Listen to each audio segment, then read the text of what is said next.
ऐसा कंडीशन जिसमें excess iron body में बिल्ड हो जाए and can damage multiple organ, इसको क्या कहते हैं? Haemochromatosis. Haemochromatosis can damage the liver, haemochromatosis can damage the eye, eye के अंदर एक रिंग बनता है केसर फ्लेशर रिंग, केफ रिंग इसको कहते हैं, सीरोसिस ऑफ लीवर करा सकता है, और हीमोक्रोमेटोसिस ब्रोंजिंग डायबिटीज भी करा सकता है, पिगमेंटेशन ऑफ द स्किन कराता है। ये मैं जीटी में पढ़ाऊंगा आगे क्लिनिकल में। लेकिन जिस बंदे को सूडो गाउट होता है उसमें अगर कोई एबनॉर्मल डिफेक्ट हमें मिल सकता है वो हीमोक्रोमेटोसिस है। और आखिर में ये सिर्फ एक एमसीक्यू लेके, iron chelator, what is chelator? Any drug which can excrete excess anything out of the body. तो अगर हम इस पेशेंट को क्या देंगे? आयरन चीलेटर, तो वो अच्छा होगा कि नहीं? Answer is desferrioxamine. ये नाम सुना है कि नहीं? तो desferrioxamine is a drug which can flush excess iron out of the body, ये एक्सेस आयरन को बॉडी से बाहर निकालता है। तो this is called antidote of hemochromatosis. ये हीमोक्रोमेटोसिस की क्या है? एंटीडोट है। हाँ जी, थ्योरी इन्फॉर्मेशन, फॉर्मेशन कैसे होती है? ओके, वही वही तो बात मैंने कहा था। अकॉर्डिंग टू द बुक कि still the research is going on, 70% it is idiopathic. ये क्या है? इडियोपैथिक है। लेकिन जब अंडर द पोलराइज्ड लाइट हम उसकी इन्वेस्टिगेशन करते हैं तो इसमें कैल्शियम डिपोजिशन होती है, लेकिन स्टिल ये मैकेनिज्म अननोन है कि इसकी फॉर्मेशन क्या है, उसकी पैथोजेनेसिस क्या है। लेकिन ये सिर्फ आप लोग को क्लू में मिलेगा, CPP crystal that is called pseudo gout, और जो एमएसयू क्रिस्टल है that is called true gout. इसको हम क्या कहते हैं?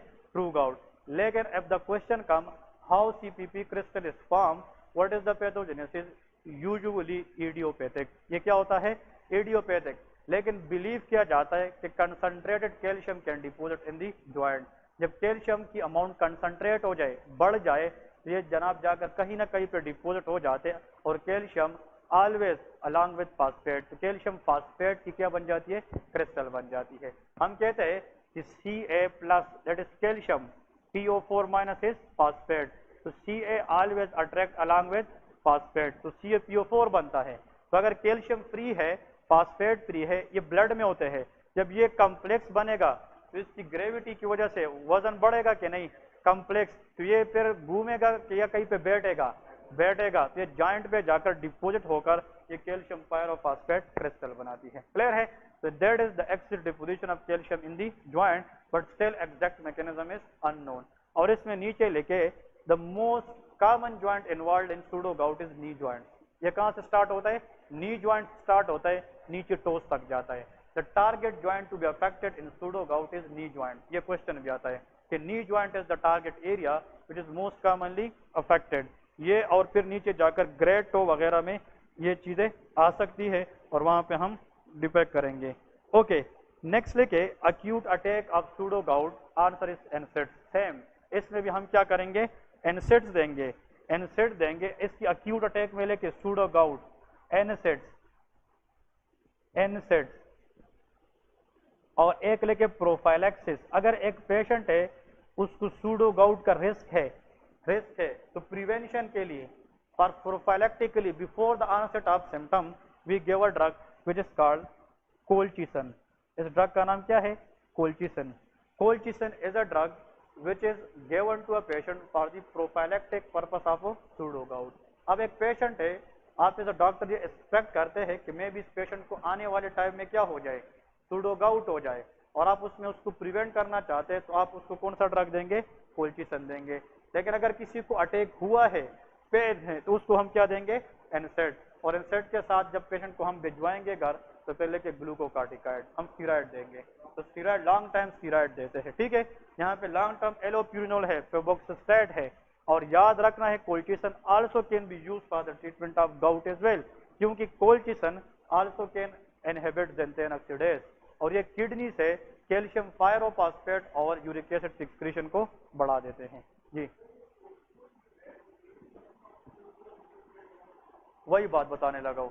ये माइल्ड एक्टिविटी करते हैं xanthine पे, लेकिन इसका ज्यादा काम है ये माइक्रोट्यूब्यूल सिंथेसिस को इनहिबिट करता है। अब माइक्रोट्यूब्यूल क्या है वो आने वाले टॉपिक में पढ़ाता हूँ। फिर हमने पूरा लिस्ट पढ़ना है जो किस पे काम करते हैं, माइक्रोट्यूब्यूल। आप लोगों ने हमारे पास एक नाम सुना होगा ग्रेसियोफिल्विन। ग्रेसियोफिल्विन ड्रग किस में यूज होता है, इट इज एंटी फंगल। ये किस में यूज होता है, एंटी फंगल है। ग्रेसियोफिल्विन एंटी फंगल है, माइक्रोट्यूब्यूल पे काम करता है। मेट्रोनिडाजोल, फ्लैजिल, रेडियो एक्टिव मतलब रिएक्टिव वैक्सीन स्पीशी, माइक्रोट्यूब्यूल पे काम। ये माइक्रोट्यूब्यूल क्या है ये मैं आगे आप लोगों को पढ़ाता हूँ कि how it work for the body. अब मैं यहाँ पे एक चीज बताने लगा, जो कैल्शियम पायरोफॉस्फेट है ये जब डिपोजिट हो जाए ज्वाइंट में तो ज्वाइंट को डैमेज होगा कि नहीं। अब ज्वाइंट क्या करता है, इसके खिलाफ रिएक्शन शो करेगा कि डैमेज कम से कम हो जाए। तो ज्वाइंट सेल अपना नंबर क्या करते हैं, बढ़ाते हैं। और सेल बढ़ाने में माइटोसिस का रोल होता है कि नहीं। और माइटोसिस तब होगा जब सेल में माइक्रोट्यूब्यूल होंगे। क्या होंगे, microtubule. Microtubule help in mitosis of the cell, cell proliferation. तो अगर आप कोल्चिसन देंगे, माइक्रोट्यूब्यूल ब्लॉक करेंगे तो एबनॉर्मल प्रोलिफरेशन नहीं होगी, तो ज्वाइंट की डैमेज कम से कम हो जाएगी। क्लियर है। देखिए अगर सेल बढ़ जाए ना तो ज्वाइंट के दरमियान जो स्पेस है उसको ऑक्युपाई कर सकता है, तो फिर फ्रैक्शन ज्यादा होने के चांसेस होंगे कि नहीं। तो फिर बंदे की जो मूवमेंट है वो लिमिटेड होगी रेंज के नहीं, तो रेंज ऑफ लिमिटेड मूवमेंट होगी। वो बाद में एक और कंडीशन है उसके साथ मैं इकट्ठा करके पढ़ाता हूँ, ठीक है। एक और यहाँ पे कंडीशन लिखे कि इसके साथ the next point which is very very important कि a patient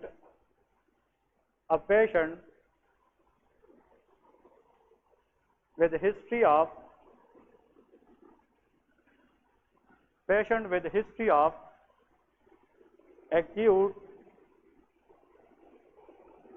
sudden onset knee joint pain, high grade fever, chills and rigor,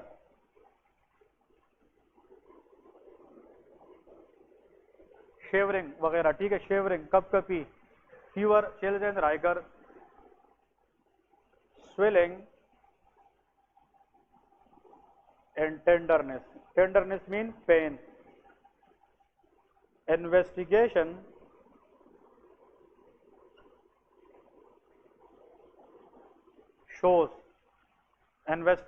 shows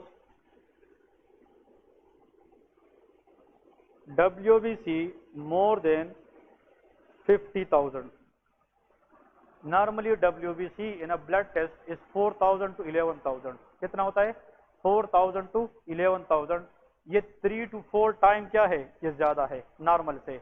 मतलब 11,000 अपर लिमिट है, ये 50,000 से भी ज्यादा है। एंड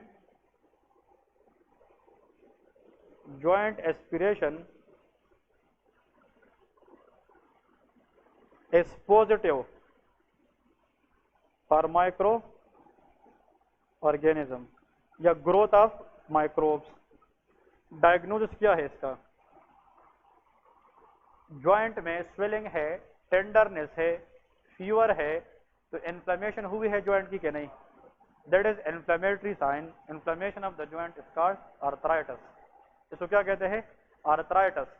अब ये इन्फ्लेमेटरी कंडीशन है कि नॉन इन्फ्लेमेटरी, इन्फ्लेमेटरी है। इन्फेक्शियस आर्थराइटिस है कि नॉन इन्फेक्शियस, इन्फेक्शियस है, क्योंकि WBC बहुत ज्यादा बढ़ गई है और इसके साथ ग्रोथ भी, कल्चर भी जनाब ये बता रहे कि कोई ना कोई ऑर्गेनिज्म पॉजिटिव है।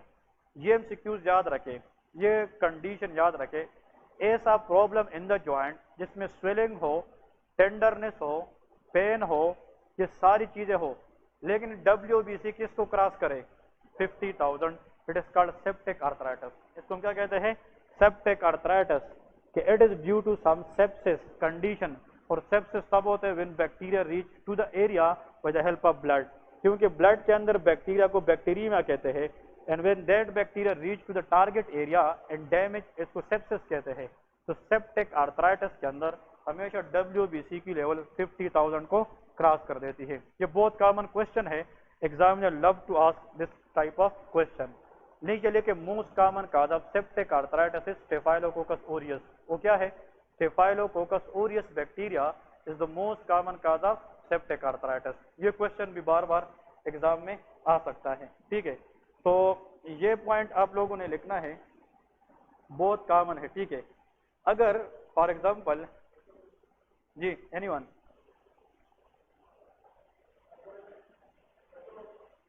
Staphylococcus aureus, the most common cause is Staphylococcus aureus. Second is Streptococcus, second strepto है, और थर्ड लेके नाइजीरिया गोनोरी, उसका कहते हैं नाइजीरिया गोनोरिया या नाइजीरिया गोनोरी। ये एक्चुअली एसटीआई है, सेक्सुअली ट्रांसमिटेड इन्फेक्शन करा सकती है, लेकिन it can also cause septic arthritis, ठीक है ना। लेकिन ये तीन चीजें याद रखें, Staphylococcus aureus, Streptococcus and Neisseria gonorrhoeae, मतलब NEISS Nigeria गोनोरी, this is the one name bacteria, that is the bacteria which can cause septic arthritis, ठीक है जी। ओके, तो देखिए पीएमसी ने जो सिलेबस दिया है ना, उसमें उन लोगों ने एक हेडिंग दिया है कि व्हाट इज क्रिस्टल आर्थ्रोपैथी। क्या लिखा है उसमें? Crystal arthropathy. Arthro mean joint, joint के मसले को आर्थ्रोपैथी कहते हैं। क्रिस्टल आर्थ्रोपैथी कि वो प्रॉब्लम इन द ज्वाइंट जो क्रिस्टल की वजह से है, तो एक वो गाउट है और एक वो सूडो गाउट है, एक में MSU है और एक में CPP है, ठीक है। इसको क्रिस्टल आर्थ्रोपैथी प्रॉब्लम्स भी कहते हैं। ओके, नेक्स्ट लिखे कि a 16-year-old boy brought by their parents complaining of intense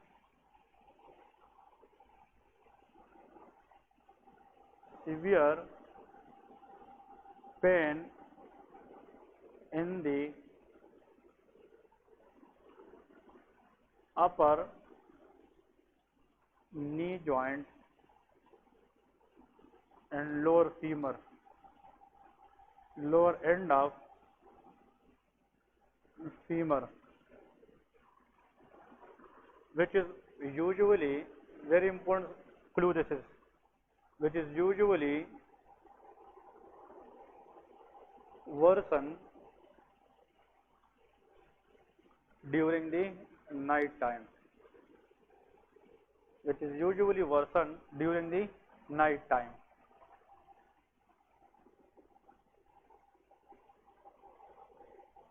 X-ray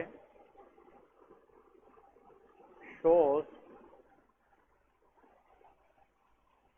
sunburst appearance. Diagnosis, इसमें ट्राइएड है, ट्राइएड याद रखना है, ठीक है। Triad is combination of three things, तीन चीजों की कॉम्बिनेशन को हम क्या कहते हैं? हाँ जी, दैट इज कॉल्ड ट्राइएड, ठीक है जी। इस कंडीशन में आप लोगों ने तीन चीजें याद रखनी है जरूरी, ठीक है, कि what is the triad and what are the three things. Number one, इसमें पेन जो होता है ये lower end of the femur में होता है, लोअर एंड ऑफ फीमर। तो फीमर बोन जहां पे खत्म होता है, एंड होता है, तो वहां से नी ज्वाइंट स्टार्ट होता है। तो lower end of the femur is the upper and of the knee joint, ये नी ज्वाइंट का अपर एंड है। नेक्स्ट पॉइंट ये है, इसमें पेन एग्रावेट करता है, बढ़ता है, किस में? नाइट में।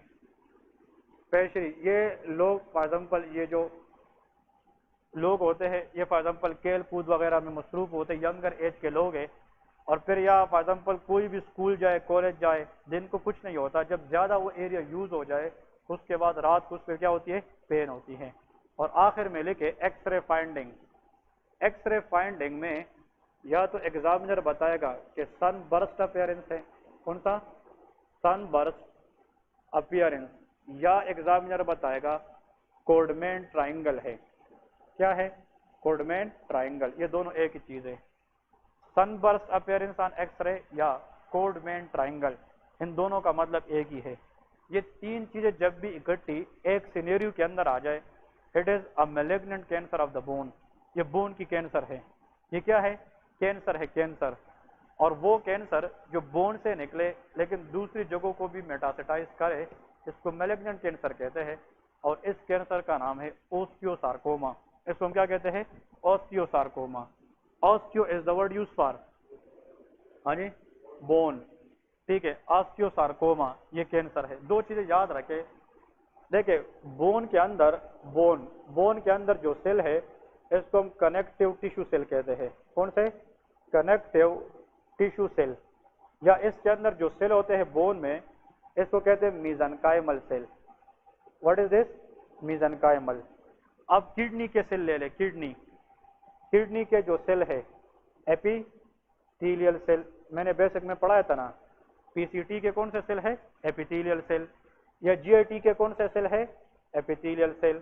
स्किन के कौन से सेल है? Epithelial cell. मतलब different cells are arranged in different parts of the body, but bone consist of connective tissue cell are of mesenchymal cell. ये बहुत बड़ा मतलब एक कंसेप्ट बताने लगा, इधर फोकस करें। ऐसा कैंसर जो बॉडी में एक जगह से निकले और दूसरी जगह स्प्रेड करे, लेकिन उस कैंसर की ओरिजिन या तो कनेक्टिव टिश्यू सेल से हो या किससे हो? मीजनकाइमल। उस कैंसर को सार्कोमा कहते हैं। इसको हम क्या कहते हैं? Sarcoma. Sarcoma is a malignant cancer. ये मलिग्नेंट कैंसर है, लेकिन इसकी ओरिजिन या तो कनेक्टिव टिश्यू सेल से होता है या मीजनकाइमल सेल से होता है। लेकिन अगर ऐसा कैंसर आ जाए कि वो भी दूसरी जगह पे जा सके, लेकिन इसकी ओरिजिन कहां से हो? एपिथेलियल सेल, चाहे वो किडनी से हो या जीआईटी से हो या स्किन से हो, इसको कार्सिनोमा कहते हैं। इसको क्या कहते हैं? कार्सिनोमा। तो sarcoma and carcinoma both are cancer. ये दोनों क्या है? कैंसर से, लेकिन दोनों की ओरिजिन क्या है? वो डिफरेंट है। एक मीजनकाइमल टिश्यू है और एक एपिथेलियल टिश्यू है। अब जिस तरह के renal cell carcinoma, squamous cell carcinoma, लेकिन बोन के अंदर कौन सा है? मीजनकाइमल सेल, तो उसमें क्या होगा? तो ओस्टियो सार्कोमा होता है, ओस्टियो कार्सिनोमा नहीं होता। ठीक है ना? अगर एग्जामिनर गलती से osteo carcinoma they, never, it is osteo sarcoma, क्योंकि बोन के अंदर जो सेल स्ट्रक्चर है वो मीजनकाइम है, और मीजनकाइम से आने वाला मैलिग्नेंट कैंसर ओस्टियो सार्कोमा होता है। क्लियर है? ओस्टियो सार्कोमा के बारे में एक और क्वेश्चन आता है, इसको आप लोगों ने इस तरीके से भी याद करना है कि बोन के हमारे पास कुछ कैंसर थे। देखिए इस पे आप लोगों को ये चीज याद रहनी चाहिए। फॉर एग्जाम्पल, अगर ये बोन का ऊपर वाला पार्ट है and this is the main body of the bone, it is called shaft. इसको क्या कहते हैं? शाफ्ट। और ये लोअर एंड है, that is called lower and. ये बोन है, ठीक है। ये बहुत इंपॉर्टेंट एरिया बताने लगा, एनएलई से लेके एफसीपीएस तक इसमें क्वेश्चन जरूर आता है। ठीक है, ये क्वेश्चन आप लोगों को एग्जाम में जरूर मिलेगा। ये सुन ले, इस अपर पार्ट को बोन का एपिफाइसिस कहते हैं, दैट इज कॉल्ड एपिफाइसिस। ठीक है, इस बॉडी को हम कहते हैं diaphysis, that is called diaphysis. और सबसे लोअर एंड को भी एपिफाइसिस कहते हैं, लेकिन इसको लोअर एपिफाइसिस कहते हैं और इसको अपर एपिफाइसिस। ये ऊपर एंड है और ये लोअर एंड है। अब इस एरिया को देखें, ये किसके दरमियान है? एपिफाइसिस और डायफाइसिस के दरमियान, इसको मेटाफाइसिस कहते हैं। इन बिटवीन है मेटाफाइसिस। इसमें कार्टिलेज होता है और वो कार्टिलेज 18, 20, 22 साल तक ये बोन की ग्रोथ में हेल्प करता है।